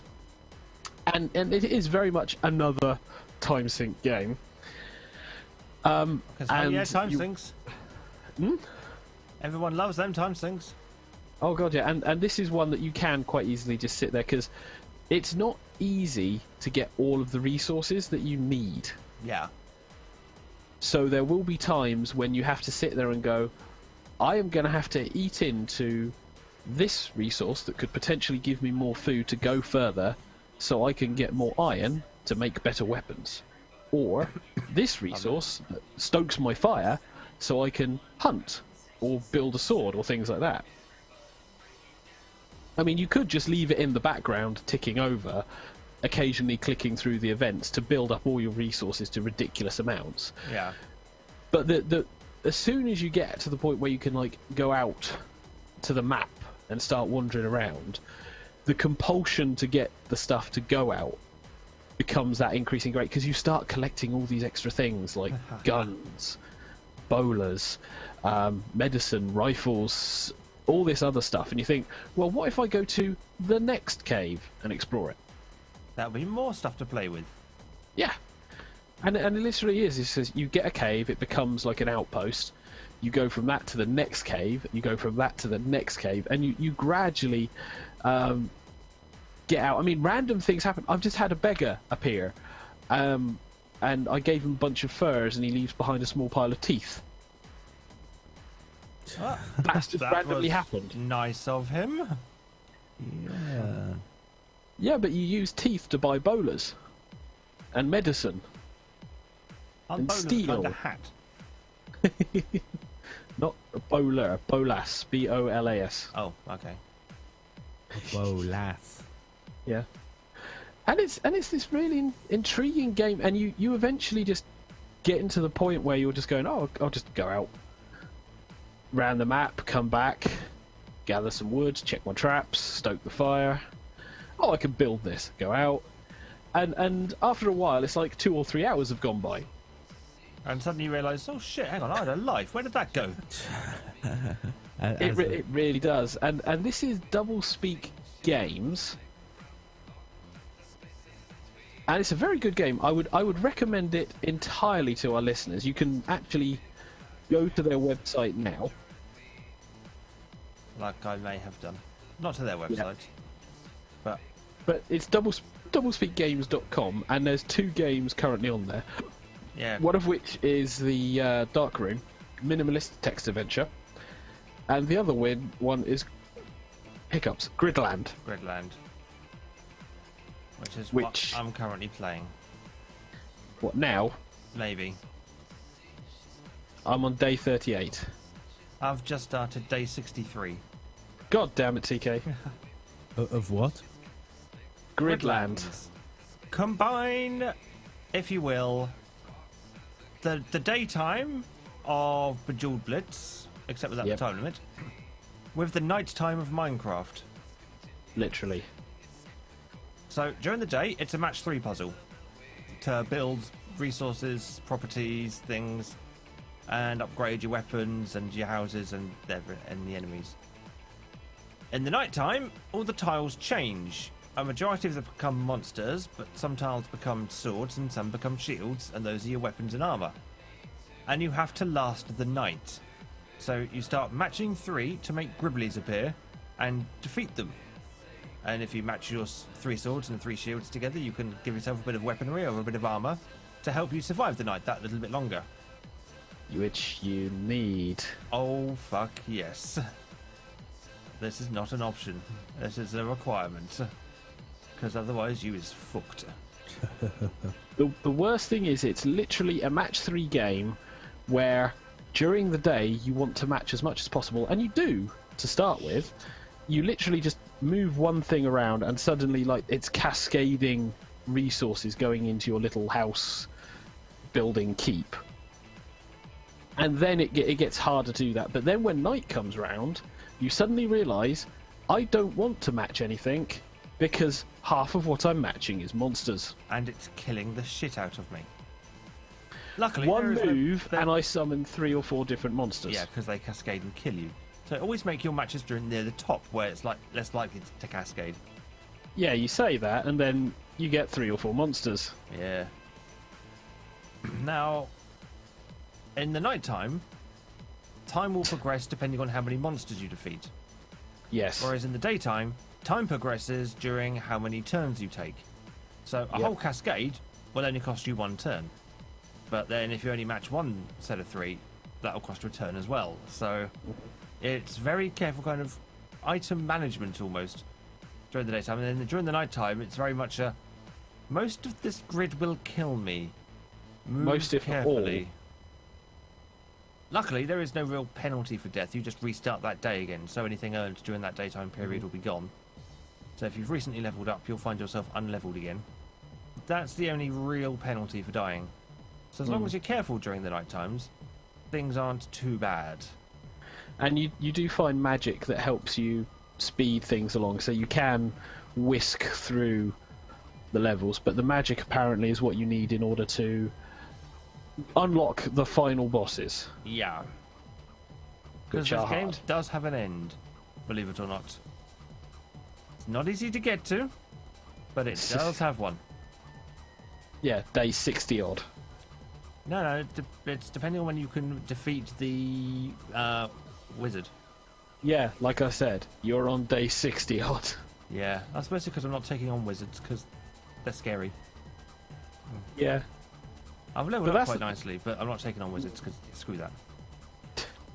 But that's Double Speak Games, and that was A Dark Room and Gridland. I would recommend that to all our listeners. I mean, you can literally go on now whilst you're listening to us. Gridland is hideous. It is such a time sink. What is it with these sorts of games? I can't remember that other one you were playing. That's it's like ASCII Quest or something like that. Yeah. Well, Something along those. something like that. Well, essentially, it's like awesome games made like with base HTML. Yeah, I mean, Quidland has made an HTML5. HTML5. But then again, Google's Pac-Man was done in HTML5, and that was bloody amazing as well. HTML5 is just entirely too powerful. That's what I've come to conclude from this. It's no wonder I can't code in it. Fucking hell. Oh, now I'm fucked. The only matches I can make will make wizards. Oh, I don't want to do that. Oh, hang on, I might be able to match that. live on TigerTails Radio. Yeah, I'm dead. Hi, wizard. Oh dear. Oh well, it was a fun night. I'll have to start day 64 or whatever it was all over again. Yeah, it's literally like that. You are literally just Day 63. trying to find the easiest way to get through the nights Yeah. Pretty and much then it. get through the days without dying. And it's not easy, but it is exceedingly fun. So that's Double Speak Games. It is brilliant. Alex, you had a thing, an old movie. I say an old movie. I mean, in the past 5 to 10 years.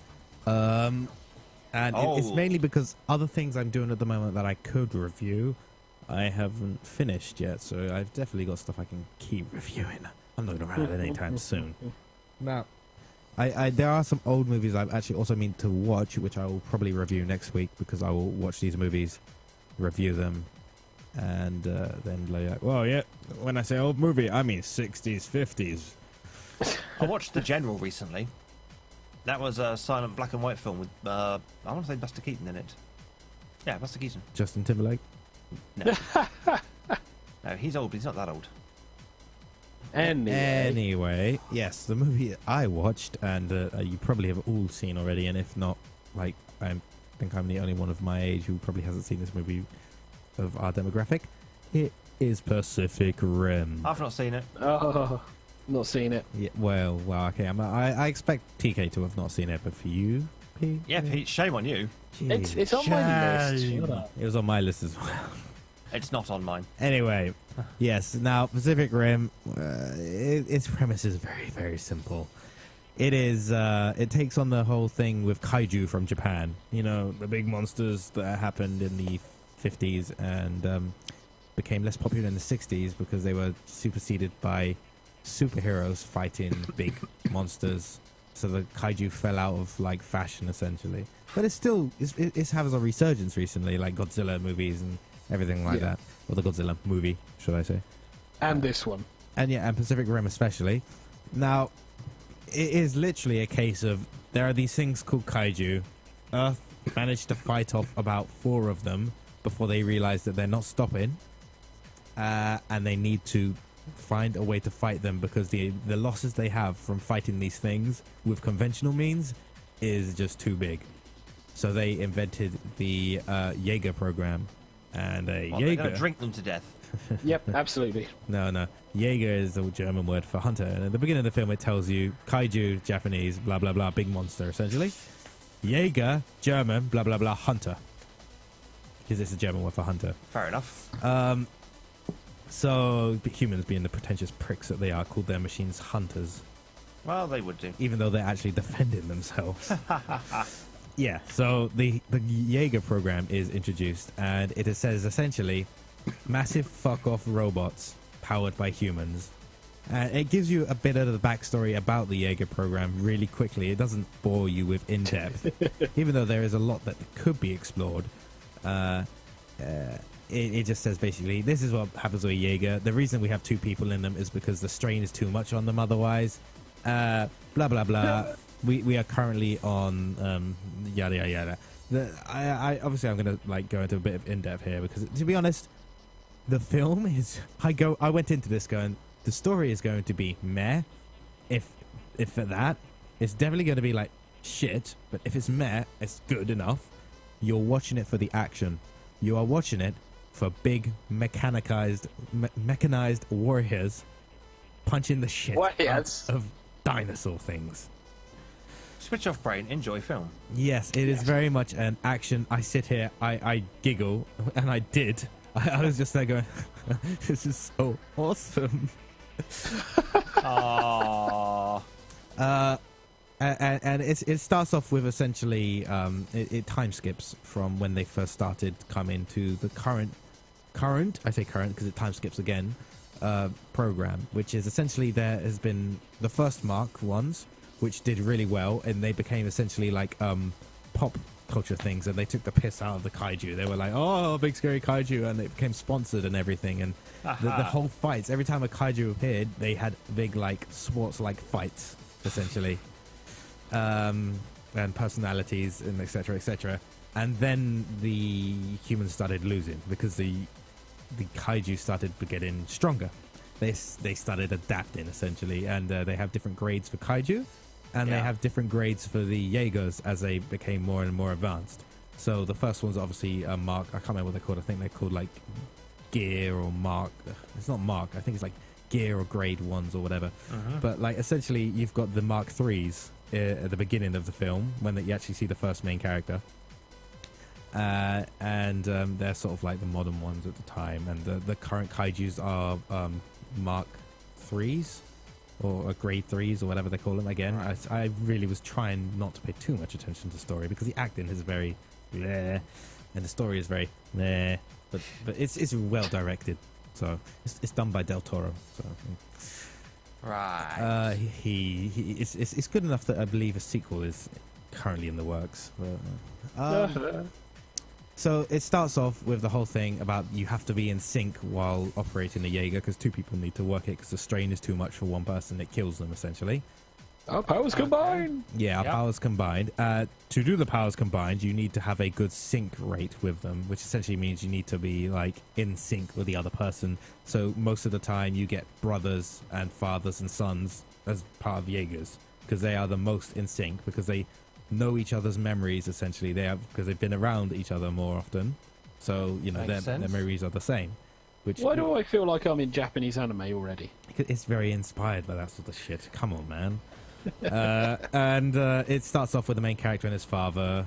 Blah blah blah. Kaiju happens, and they go out to attack it. Being their general telling them, no, you need to stay by the coastline. Like, there's a boat of 10 people over here. We gotta go save these 10 people. So they try and fight this thing in water, which most of them are actually adapted for water, so it's not the best idea anyway. And they seem to beat it, and then it kicks the shit out of them. Kills his brother, who is the pilot. And he manages to... it kind of like rips the thing apart, but it cuts to later on, and you see the guy walking back in this Jaeger by himself. It falls over on the beach, and people come and see him. Whoa, what's going on here? Which is impressive because apparently Jaegers can't be piloted by one person because of the strain. So it's sort of like saying, okay, this guy is a bit better than the rest. He's Super Saiyan. Yeah, essentially. He is strong enough to do this sort of shit, of which the series then tells you later on there's only one other person that has done that.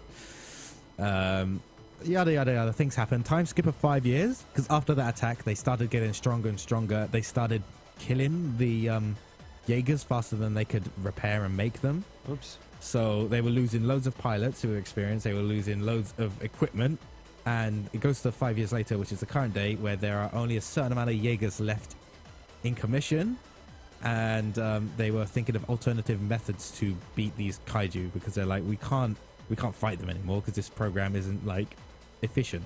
So they started building this huge wall thing and said they're decommissioning the project, which pissed off the main character and one of the main characters, who then makes it his job to start having a resistance be built in Hong Kong. The show then shows that the walls don't work as a kaiju breaks through, and in Australia, kaiju then gets like beaten the shit out of by the Jaeger that was still left there before it moved, because it was going, everything Jaeger's going to Hong Kong to take part in this project because they were all decommissioned by their governments, which is kind of the cool aspect I like about this, is that every country essentially had its own Jaeger project and therefore has its own like robot. It has its own sort of like warrior, which is kind of like very stupid, but at the same time it's like that's kind of cool. So the main four that survived were the US one called Gypsy Danger, the Australian one called Cyclone, the Russian one called, I think it's like Red something. Dead Redemption. Sonja? And then the Chinese one, which is called something Typhoon. The reason I can't remember the Russian and the Chinese one isn't because they were shit or anything, but they just don't appear in the movie for long enough for me to remember them, unfortunately. The movie is definitely about Gypsy Danger, which is a Mark III, and the Mark V, which is the most modern, fastest, strongest one, Cyclone. And it basically goes on the story of the Resistance and how they're going to beat this problem, as there's a bigger problem rather than they're coming in. They're basically coming in to terraform the Earth. They need to find a way to stop this portal that's appeared at the bottom of the world that was put there centuries ago, like not even that, millennia ago. And the main story is about the last stand for them, and it's kind of cool. It really is cool. The action scenes are the best.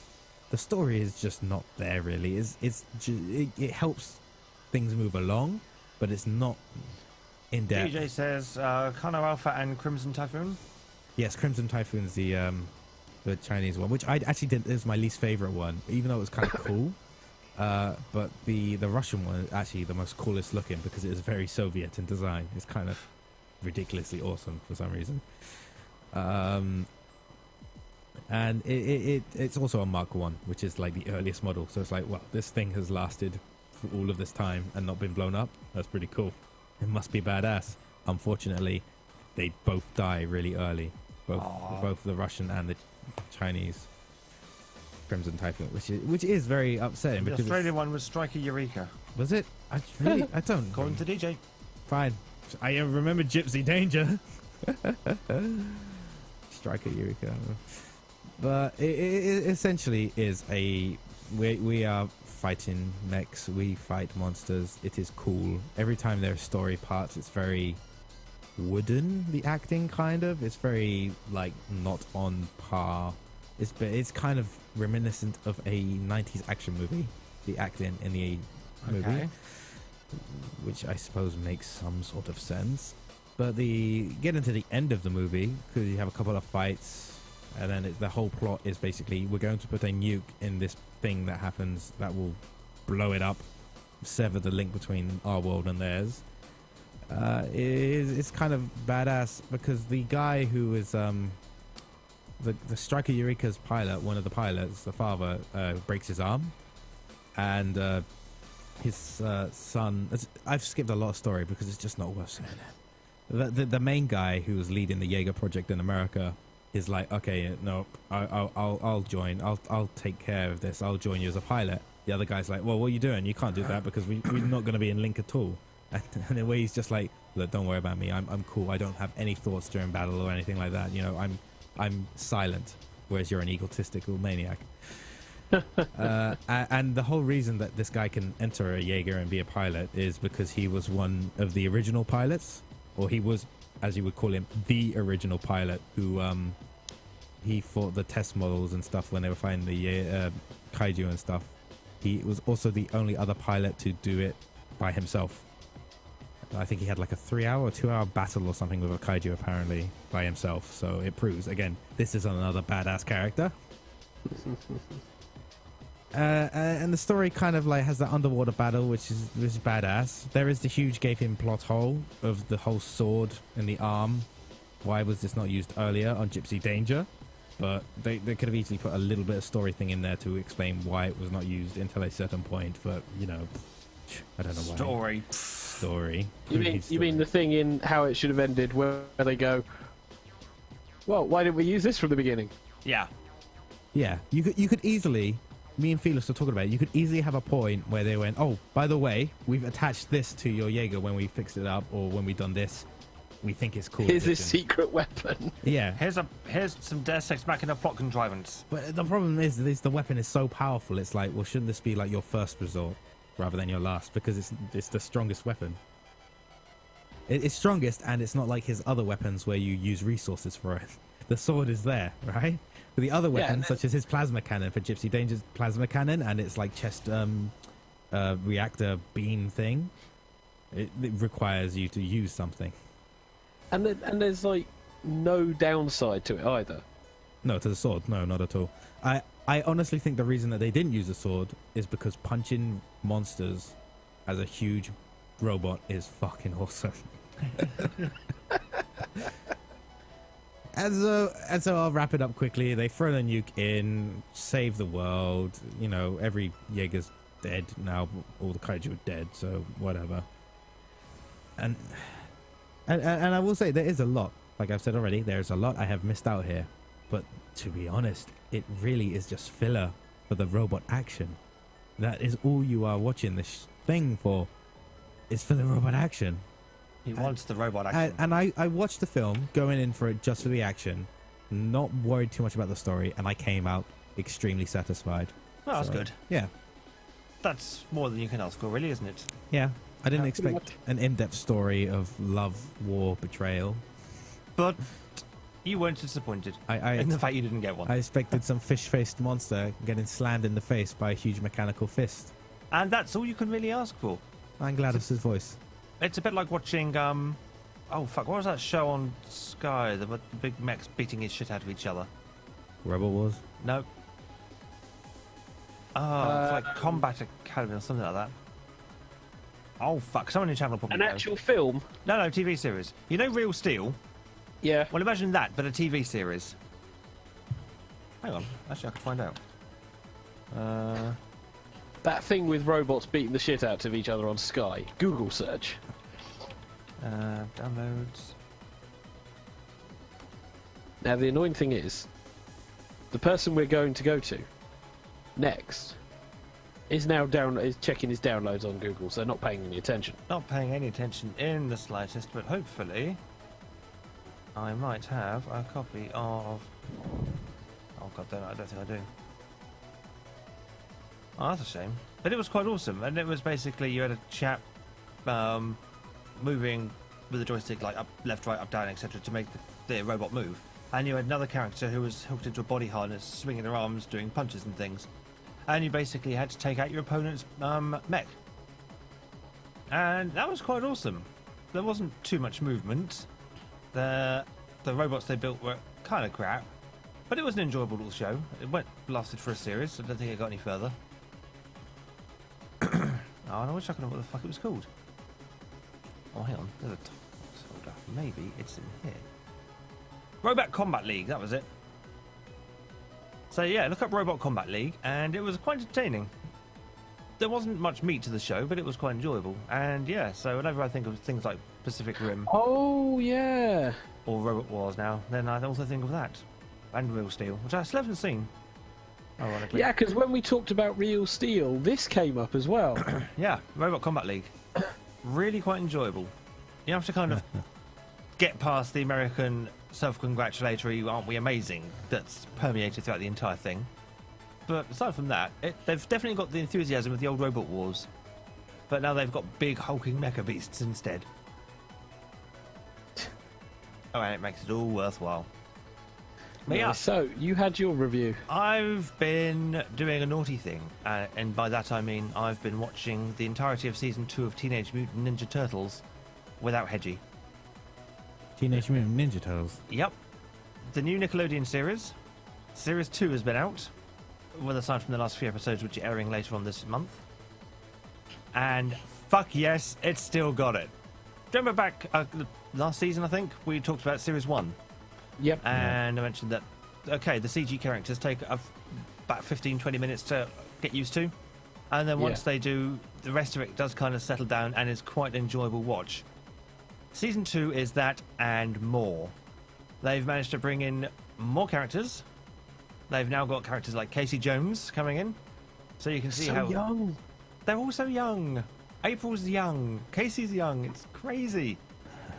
They've been making references to previous variants of the Turtles, as in the 88 cartoon series, some of the comic stuff. They've done lots of adult references to things that are quite old as well, that would go straight over the kids' heads, but the adults would go, I remember that.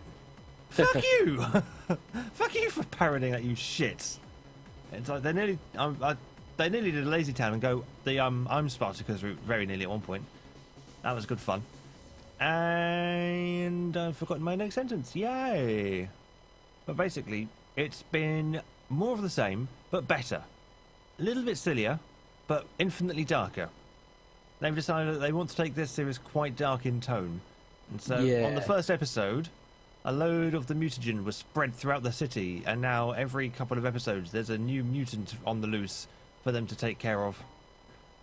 And yeah, they're not too good at controlling their mutants. No one's quite good at controlling those mutants, and they're running around the city, so that's left things up for future episodes. Apparently season 3 and 4 have been confirmed. Nice. So looking forward to those. However, the thing that got me realising Series 2 had been coming out was a post on Twitter someone had made, where they posted a picture of one of the new bad guys called Tiger Claw, and said, "Why did no one tell me that this was a villain in the new Turtles?" To which I went, "Oh shit, the Turtles are out." "Oh shit, Tiger Claw is hot." Damn it. Oh boy. Now we need to see this. So, feminist, sexualization of women and all your bloody stuff, eh? No. There's some beefy men in Turtles. Okay, it's all animated, but still. Sexualized, I say! We need to ban this filth. And yeah, we learned some more about Shredder's daughter, Kairi. Or Karai, sorry. Kairi, that's a completely different show altogether. That's Kingdom Hearts. Kira. I think it's Kira? Yeah, it's Kira. We learn more about Kira and her connection into the whole thing, with the whole Splinter, Shredder, the past misgivings. I don't know enough about the Turtles franchise as a whole to know if what this cartoon series is doing is changing things up, or if it's kind of sticking true to the legacy of the Turtles. I've never seen Splinter or Shredder have a daughter. Have you not? No, not in the old series or the old comics. Because I've heard Kiara... No, that's Simba's daughter. Bitch Tits, I can't remember her name, begins with K. I've heard her mentioned in other things as well. I think she featured in the Turtles Prime episode film thing they did. Prime. Where they went back... No. When they went back to the original... Oh, Karai, yes. Well, they went back to the original black and white one. Fairly sure Karai was in that as well, so I know she's part of the universe. This backing music is too depressing. Go away. So... Oh, good choice. Good choice, PSP.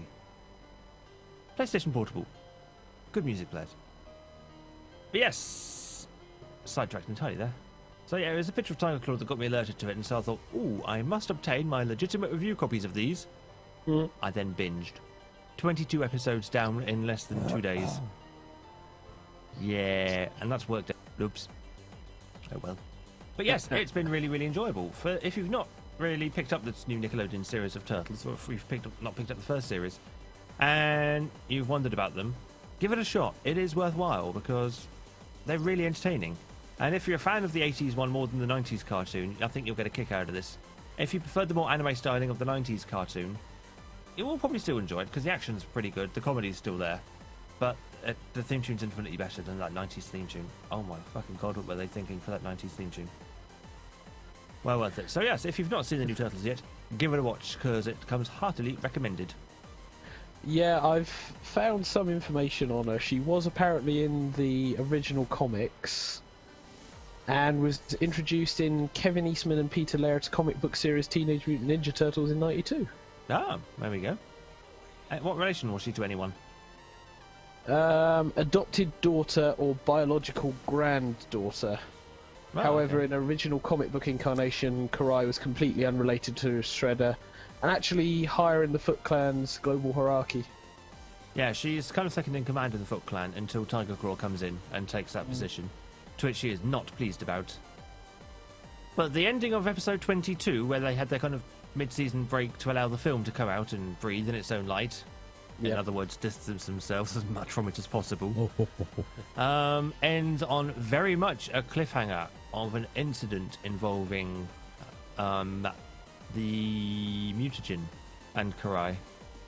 But that's all we will say about that. If you want to see what happens, you have to watch the episode. And I cannot wait. I cannot wait for the future episodes. Oh yeah, they parody Lord of the Rings as well. They do an episode based on a role-playing game. Really? Yeah. Oh god, yes. And Michelangelo very much becomes a bit Gollum-esque over a certain ring he's got that gives him +1 awesome. I thought the role-playing episode was hilarious. But there you go. Maybe it's just me because I'm a little bit of a Yeah. player. Apparently, Karai was in the 2003 cartoon. Oh god, I forgot about that. I purged that from my mind. I need to see the theme tune to that one. And was in the 2007 animated film Teenage Mutant Ninja Turtles. Was she? Yeah. It's been so long since I saw that in the cinema. I remember that much. Yeah. Really? I saw Yeah. that with you. Yeah. Fuck, we're old. Use old. And she's in the film. Really? Yep. Bit part. Karai is an enemy of the Turtles. Well, that's no surprise. That is kind of her job. Dear me. So that must Google bring us on search. to Doctor Who talking. Yes, episode 3. Yeah, the Sherwood Forest episode. The name of which I can't remember. Robots of Sherwood Forest, Oh, but it's not that'll do. Written by Mark Gatiss. or Robot of Nottingham. It was Something some like that. play on Robin Hood, wasn't it? Yeah. Like, or Sheriff of Nottingham, or something like that, yeah. Yeah. But I. it was quite an enjoyable episode. It It was a bit light on story. Very. It was quite a fluffy episode, I'd call it. There wasn't much, Very. there was no seriousness to this episode. It was Oh, God, all no. fluff. There was nothing really much to the overarching story apart from a brief mention of it. But it was a good chance for Clara, because I can't remember the actress's name, to actually start becoming like an actual character and not just some completely pointless plot device. She actually started coming out of her own, I thought, and thought, this Yeah. episode I'm going, I'm actually starting to respect Clara as a character now. This needs to stop. Well, I did notice they gave her a bit more To do? in this particular episode from what I've watched it, because I haven't had a chance to watch all of it. But I also noticed that they then gave the Doctor the comical disbeliever kind of thing about it.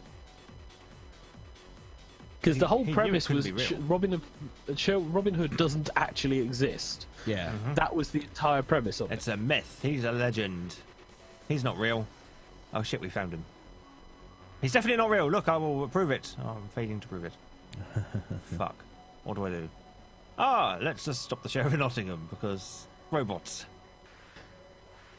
The ending was a bit pants though. It was, you know what, it was an average episode. I just don't like how the Doctor was a bit too comical again.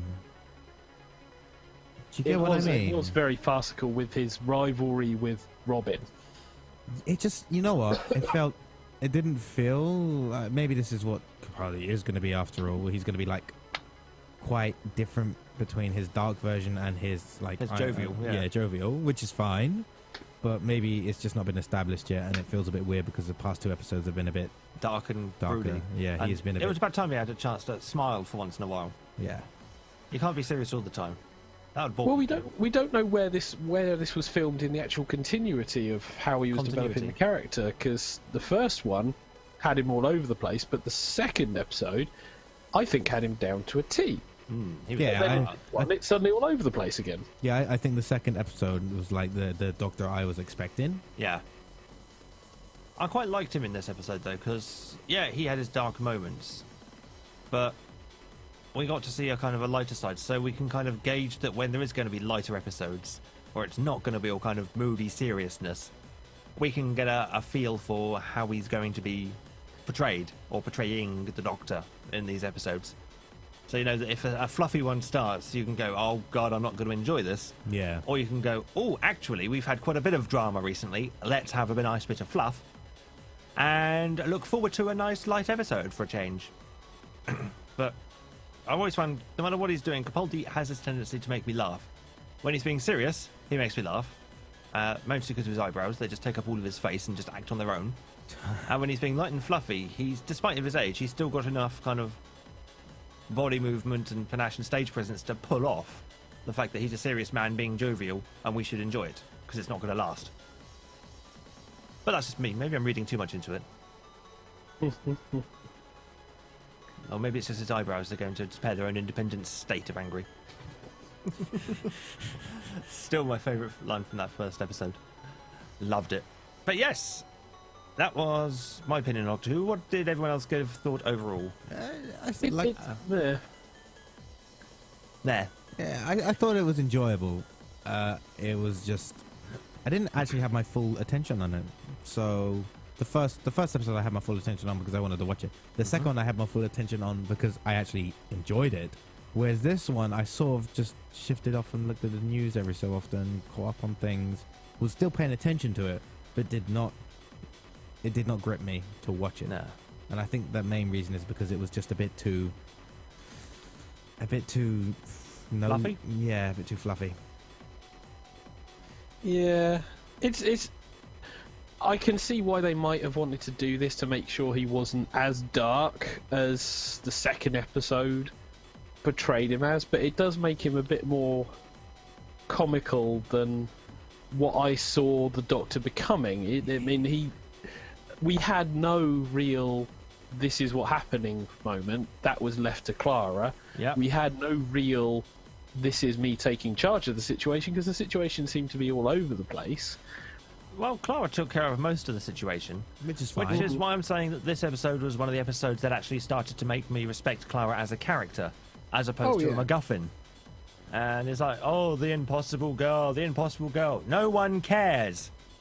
But when they took Clara away, because they were looking for the leader of the group, and at that point she had asserted herself and they were obeying her commands. It's like, yeah, she took control. She was kind of a badass in that situation, and she continued to be a badass, playing the Sheriff of Nottingham for a fool.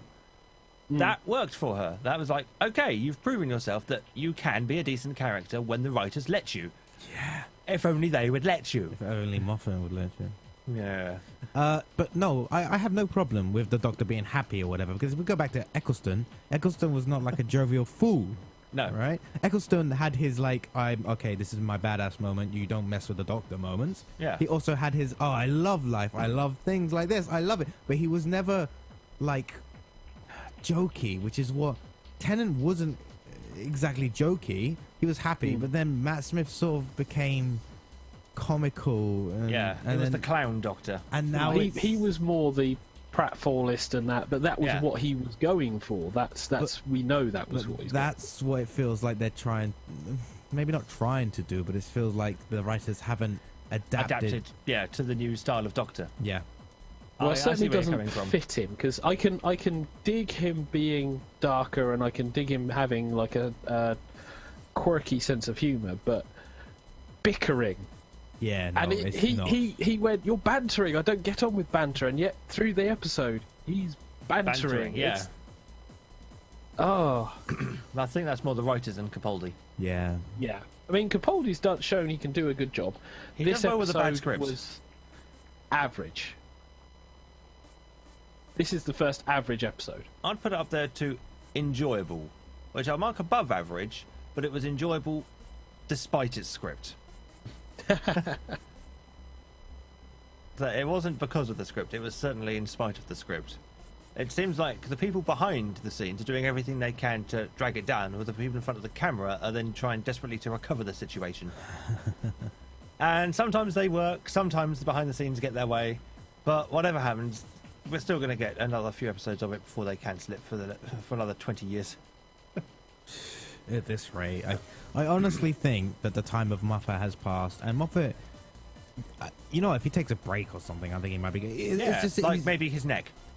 Well, look at the amount of time he spends writing in between Sherlock episodes. If it was like that, I think Doctor Who would be a lot better under his. Well, in all fairness, I think if the BBC would allow episodes of Doctor Who to be 90 minutes long as a thing, as opposed to being 45 minutes long, I think Moffat could probably do a lot better with it. Yeah, because he does better with 2 episodes. Yeah, he'd have shorter seasons, because obviously 90 minutes is effectively 6 episodes of regular time. So, but he wouldn't have to stretch and rush things. He could pace things properly and actually be given the time he needs to work to actually get his whole story out. So there's enough time to lay down the overlying storyline. There's enough time to develop the characters that we have, and there's enough time to give that brief bit of development to the new character that's introduced to be the MacGuffin of the week. Unfortunately, it then turns into every story being a Moffat story. And I don't think that's fair on other writers. Well, no, because he writes with Mark Gatiss for Sherlock, and the two of them work fine. Yeah, no, but there are more than 2 writers for the Doctor Who. That's only because you can't trust Moffat on his own. I'm going to say, or Russell T Davies for that matter. No, I know there are a lot of writers. You shouldn't actually Yeah. trust one writer by himself. He should always have No. like at least some sort of critique around. There should be a team, yes. And I don't see why writers can't come to... I mean, for the episode 2, it was... I can't remember his name now, but pretty much wrote it single-handedly. It was Moffat's idea, which is why Yeah. he got joint writing credit.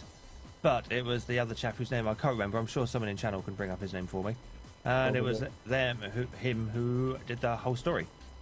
And it was a really, really interesting episode. Where Capaldi showed just how dark he could be. That I can't remember any of. Oh, it was Dalek, wasn't it? Yeah, I Into quite the enjoyed Dalek. that, yeah. I quite enjoyed that one. But yeah, so far I've not been too upset with Doctor Who. It hasn't done anything to annoy me yet. It hasn't done anything to make me think the rooftops. It's not been that bad, aside from the first episode that was debatable. Yeah, I mean, Matt Smith, when he first came into the role, and I was like, this is shit. But now Capaldi's in the role, and I'm going, at least these are enjoyable. It's not so bad, it's just not so great either. Yeah, but that might just be because Capaldi is like seasoned actor. Yeah, much better than Smith was. Yeah. I mean, Smith grew into the role by the end of it. But Smith's still young. Hey, he has a Yeah. long life of acting ahead of him. I mean, if they're going to get anyone that young next, they're going to get bloody Daniel Radcliffe or someone to do it, aren't they? I doubt it. I would totally see him as a Doctor. That would be hilarious. Maybe just for one And then- episode, like a comic relief thing. Next week we've got Listen. Yeah. That looks creepy. That looks like it's going to fuck up Clara's love life. Oh, yes. Looks like zombies. How can we upset Clara this episode? I know. Let's have the monster under the bed. Yeah. I don't know if Evie's going to watch that one. Oh, and just look at the clock. 10 o'clock. 10 o'clock. We've managed to successfully ruffle. Well, mind you, we did start 4 minutes late due to technical difficulties at the very beginning. Aye. But I think we've managed to do quite a successful show, Aye, aye. even without the feelers. Fearless, Yeah, get we well can soon. show. We need you to press buttons. For some reason, Yeah, because YouTube- the other avatar on screen can't. Now, I can press these buttons in here, but there's buttons in the room where Alex is that needs to be pressed. I will press all the buttons. You only need to press the button to say Oh. stop. I will not stop pressing all the buttons. Sister buttons! Cease, Oh, God. desist! Yeah, no, ya want to. Or something. This What's that? is what I work with. No, you work with people. You then hobby with us. Yes. Maybe you should start thinking about getting better hobbies. Oh, I saw people train spotting today. Oh God. Actual notebooks out and everything, and writing down numbers. And I was like, oh my God. I know some of the people are going to say hypocrite, but I'm not that bad. No, you picture steam trains and Yeah. you film. I take Steam photos and trains. videos Yeah, and you edit them and put them up. on YouTube and make a couple of pennies of advertising on it. I'm not there with notebooks taking down numbers and times and things like that. That goes beyond my level. Although he at least can identify trains. Yes, well, that's obvious. If you hang around something long enough, you'll start to recognise it. Like It's like Hedgie. you can recognise breeds of dogs. You know, you don't have to be a dog lover to be able to do that. Genius. So yes, on that note, it's time for the goodbyes. So it's a goodbye from the Xavier, Goodbye. a goodbye from the Angel Dark Song, Goodbye. and a goodbye from myself, TK. Thank you all very much for listening to this week's episode of TigerTails Radio. We will be back next week for another fun-packed, shenanigan-filled medley of mayhem. And maybe more face rig. And maybe more face rig, yes. One of these days I'm going to get more equipment and actually have face rig in its own independent feed with its own microphone so I can turn the fucking voice thing on without it twigging to everyone. That'd be Or nice. like lights in your room. Yeah, or lights. Lights are important. But until then, it's night-night, everybody. Night-night. Night.